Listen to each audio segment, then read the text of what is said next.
Ayo bangsa Indonesia, dengan jiwa yang berseri-seri, mari berjalan terus, jangan berhenti, revolusimu belum selesai. Salam merdeka, kita jumpa lagi pada Sumsel Virtual Fest. Tetapi pada kali ini temanya Festival Merah Putih 75. Kenapa seperti itu? Tentu saja karena Indonesia akan merayakan ulang tahunnya yang ke-75. Kami sebagai sebuah media massa yang punya platform digital juga akan memberikan sajian-sajian yang menarik, berisi konten-konten yang menarik, yang penting, yang berguna tentu saja bagi seluruh netizen, bagi seluruh pembaca di media massa cetak. Dan ini terkolaborasi sedemikian rupa untuk demi kemerdekaan kita semua sebagai warga.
Inilah Pak, Oku Selatan geografis dengan geografis perbukitan ini menjadi tantangan kami penyelenggara juga. Iya. Termasuk juga kemarin coklit juga kita pastikan bukan lagi di dusun, di talang-talang pun kita pastikan itu semua terlaksana dengan baik. Ini beda ya antara dusun sama talang. Kalau dusun ini masih agak ramai ya. Agak ramai. Kalau talang ini Masuk lagi ke dalam. Jadi Tribuners yang nggak ngerti arti talang.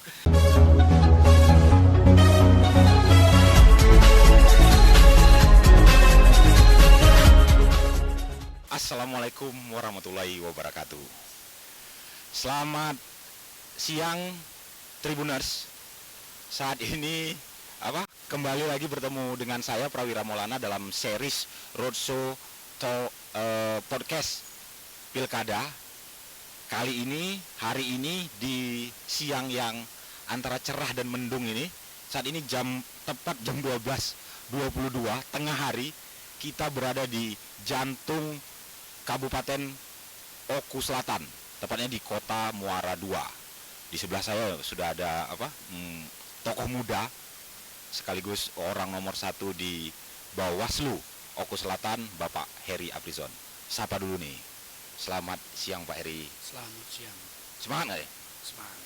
Tapi katanya nggak boleh ngomong semangat di sini. Pantang ngomong semangat ya katanya di Oku Selatan.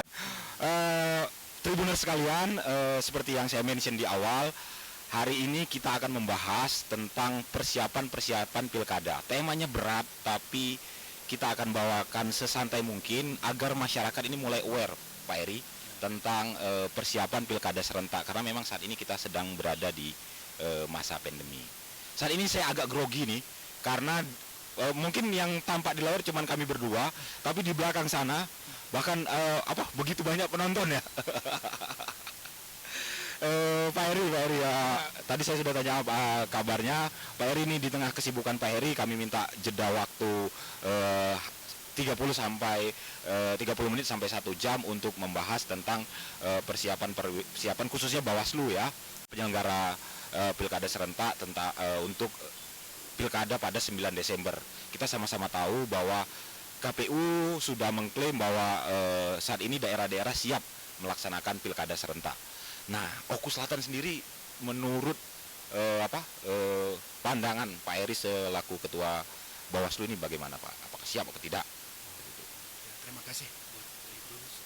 Selamat siang semua. Ya. Tentunya pasca penundaan pilkada Uh-huh.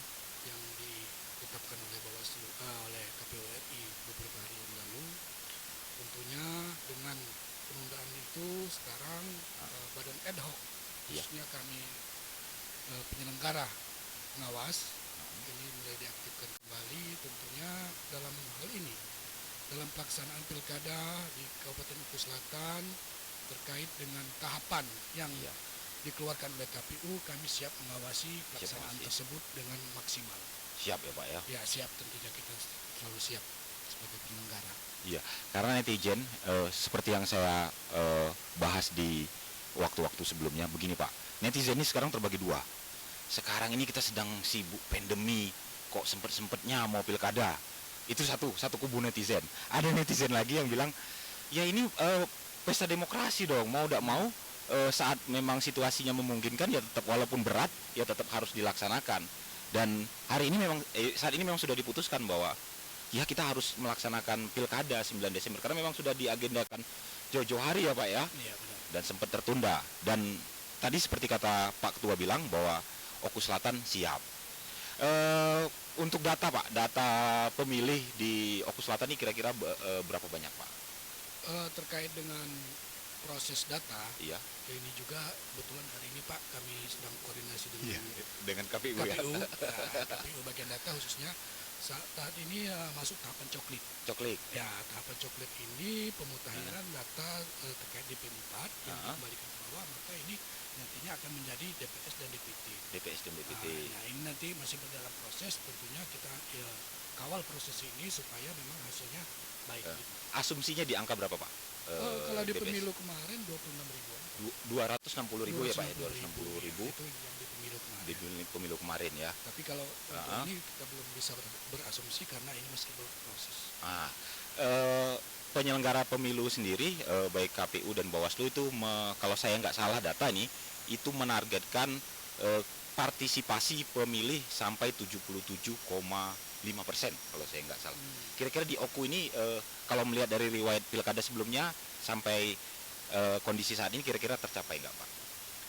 Kalau di Bumi Oku Selatan. Serasan Seandanan Mm-mm. atau Oku Selatan, tentunya kita sebagai penyelenggara ya optimis dengan angka-angka tersebut. Optimis ya Pak ya? Optimis dalam situasi meski dalam situasi pandemi saat ini. Iya, begitu.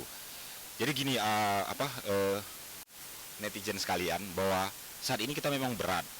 Masyarakat fokus pada masalah pandemi, tapi kita ini harus tetap melaksanakan yang namanya pilkada serentak. Ya. Jadi tugas penyelenggara pemilu ini jadi tambah berat. Bagaimana meraih perhatian masyarakat yang saat ini disibukkan sama masalah pandemi dan sosial ekonomi ya Pak ya. Sosial Iya. ekonomi sedang berat-beratnya ini Pak Iya. Pak Ketua. Bagaimana kemudian memobilisasi masyarakat untuk datang ke TPS untuk aware dan peduli terhadap pelaksanaan pilkada. Itu yang menjadi tugas berat para penyelenggara. Dalam hal ini bersama saya Ketua Bawaslu. Dia memastikan bahwa Bapak tadi memastikan 77 ya, masih mungkin lah ya Pak ya.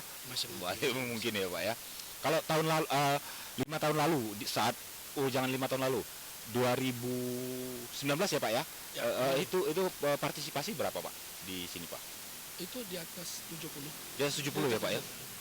Nah, yang khusus lagi di Oku Selatan ini wilayahnya jauh-jauh.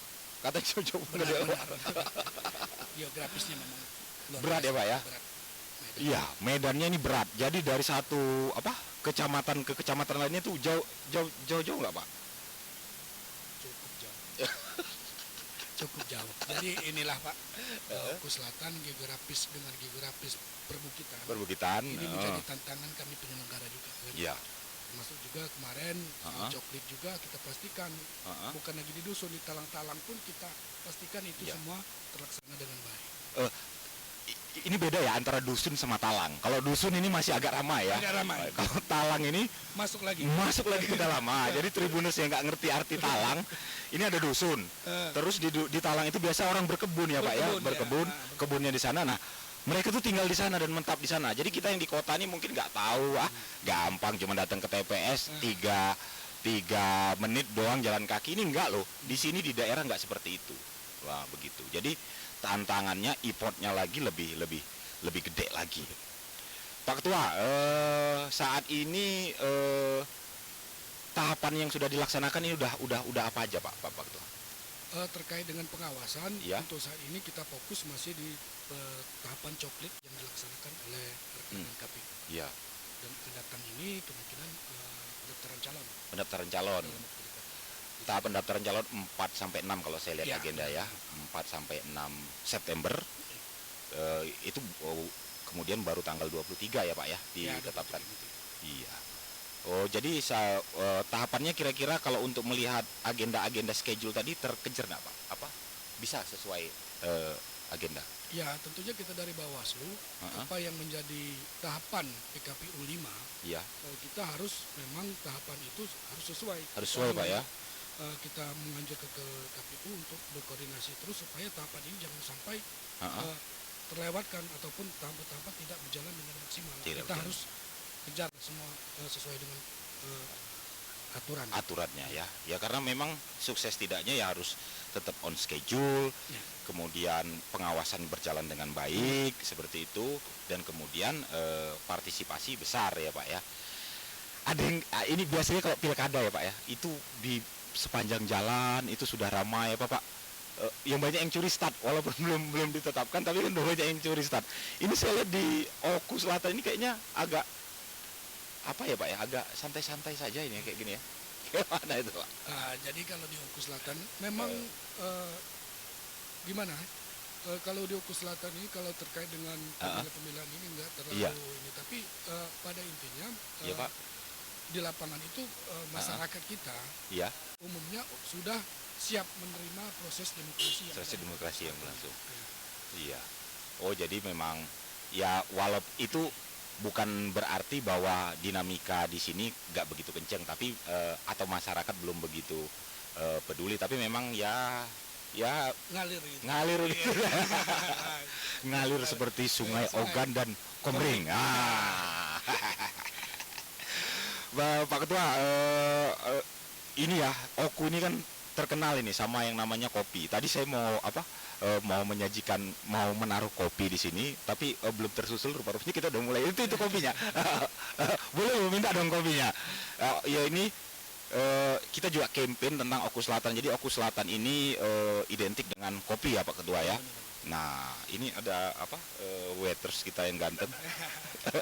Namanya Mas Hermanto. Terima kasih. Terima kasih. Iya, ini jadi saya tadi mampir ke ruangan Pak Ketua. Jadi kopi di sini nih disajikan dengan gelas logam ya Pak ya. Iya. Ya, ini nih gelas aluminium. Jadi memang okinian. Kalau tadi tuh gelas stainless. Stainless apa aluminium tadi Pak ya? Yang kecil tadi tuh. Ya, hampir sama lah. Iya. Inilah. Sehade logo. Jadi porsinya pas. Kalau panas, bibir kita kena ke sini ya melocot juga walaupun belum kena kopinya. Jadi di kota kopi Oku Selatan ini. Jadi orang banyak kenal kopi itu dari Lampung. Tapi katanya sebenarnya dari Oku Selatan. Sebenarnya dari Oku Selatan. Nah, di di Kabupaten Oku Selatan ini akan diselenggarakan pilkada. Masyarakat seperti 270 daerah lainnya harus mulai peduli nih bahwa pilkada, karena memang tujuan kita menggalang podcast ini Pak agar masyarakat semakin tersosialisasi tentang, karena tugas media juga untuk mengkampanyekan pilkada ini. Jadi tugas media bukan cuma dapat iklan dari dari pasangan calon, tapi kita juga punya tugas sebagai pilar demokrasi untuk menyukseskan agenda demokrasi kita kali ini. Pak Ketua, tolong dong pesan-pesannya Pak untuk pemilih di Oku Selatan ini apa Pak? Bagaimana supaya agenda kita ini sukses, supaya Bawaslu pengawasannya makin kencang, apa Pak? Himbauan-himbauannya Pak? Tentunya kami dari Bawaslu Oku Selatan tentunya mengimbau kepada masyarakat Kabupaten Oku Selatan di 9 Desember mendatang, Ya. tentunya akan pemilihan bupati dan wakil bupati. Tentunya kami dari sisi pengawasan tidak bisa bergerak sendiri tanpa ada dukungan dari masyarakat, baik peran masyarakat, peran media, dan rekan-rekan LSM juga dan sebagainya. Tentunya pengawasan ini akan baik, tentunya ada dukungan dari semua lapisan masyarakat. Ya. Mungkin itu saja. Ya, jadi apa dukungan masyarakat yang paling penting. Ya. Pak, satu lagi Pak, ini yang anu nih, apa? Kita nyerempet dikit nih. Ini jadi apa Oku Selatan ini relatif lebih apa dinamikanya memang dirasa ya kalau kami dari Palembang itu memantau kayaknya nggak begitu kenceng karena kayaknya cuman satu yang bakal maju. Tapi kata Pak Ketua tadi, ini politik ya. Kata Pak Ketua ya, gimana ya? Apa mungkin ada di injury time ada apa masuk apa kontestan baru seperti itu Pak Ketua? Gimana Pak Ketua? Ya kita lihat saja nanti di tanggal 4 dan 6 itu. Iya ya. Injury time-nya seperti apa ya? Tapi kalau sampai saat ini subjektif saya ya yang terlihat bahwa memang incumbent memang belum ada kontestan yang berani men-challenge incumbent saat ini ya Pak Ketua ya. Tapi ya Pak Ketua ya harus jaga sikap juga, nggak mungkin dia berani apa nggak enak ya Pak Ketua ya. Ya siapa tahu ini politik loh. Bahkan tadi ngobrol ada yang waktu udah pencalonan ya Pak Ketua ya, itu wakilnya hilang kemudian gagal ya, seperti itu ya. Siapa tahu. Itulah pilkada, itulah politik. Tugas kita bersama untuk berpartisipasi karena salah satu hak kita sebagai warga negara ya Pak Ketua itu untuk berpartisipasi untuk memilih ya, memilih pemimpin, memilih wakil rakyat, memilih presiden seperti itu. Untuk termasuk juga memilih kepala daerah. Jadi gunakanlah hak pilih kita. Jangan golput ya Pak ya, atau jangan apatis ya, bersama-sama. Dan kita juga dorong Bawaslu khususnya yang memang penyelenggara pemilu untuk perkara pengawasan ya Pak ya. Ini untuk bersama-sama menjaga pilkada khususnya di Oku Selatan ini tetap bersih. Kalau Tribun jargonnya pilkada kali ini di masa pandemi ini harus tetap hebat Pak. Jadi harus tetap hebat. Jadi penyelenggaranya memang saat ini berarti penyelenggara pilkada itu namanya angkatan corona Pak. Jadi para penyelenggara pilkada angkatan corona ini harus lebih ekstra. Ini ternyata tadi mendung, sekarang mulai panas. Pak Ketua juga mungkin sudah banyak agenda-agendanya. Tadi rapatnya kami interupsi untuk bisa hadir bersama kita. Pak Ketua terima kasih sudah berbincang-bincang dengan saya di kota yang indah ini. Kita di outdoor nih. Sengaja Pak Sekretaris tadi sepakat sama kita bahwa kita di outdoor sekaligus biar bersatu dengan alam. Itu saja Pak Ketua. Terima kasih waktunya Pak Ketua sudah mau ngobrol ngalur ngidul dengan saya, tidak sistematis lompat sana lompat sini. Ya saya hargai betul waktu dan pemikiran dari Pak Ketua yang dituangkan dalam podcast kita kali ini. Tribuners, itu saja dari saya. Semoga obrolan ini bermanfaat dan semakin menambah semangat kita di masa-masa yang sangat berat ini. Semoga bangsa kita makin maju, semoga Indonesia makin maju, dan semoga Oku Selatan juga makin maju. Itu saja. Wassalamualaikum warahmatullahi wabarakatuh. Salam Tribuners. Terima kasih Pak Ketua. Ayo bangsa Indonesia, dengan jiwa yang berseri-seri, mari berjalan terus, jangan berhenti, revolusimu belum selesai. Salam merdeka, kita jumpa lagi pada Sumsel Virtual Fest. Tetapi pada kali ini temanya Festival Merah Putih 75. Kenapa seperti itu? Tentu saja karena Indonesia akan merayakan ulang tahunnya yang ke-75. Kami sebagai sebuah media massa yang punya platform digital juga akan memberikan sajian-sajian yang menarik, berisi konten-konten yang menarik, yang penting, yang berguna tentu saja bagi seluruh netizen, bagi seluruh pembaca di media massa cetak. Dan ini terkolaborasi sedemikian rupa untuk demi kemerdekaan kita semua sebagai warga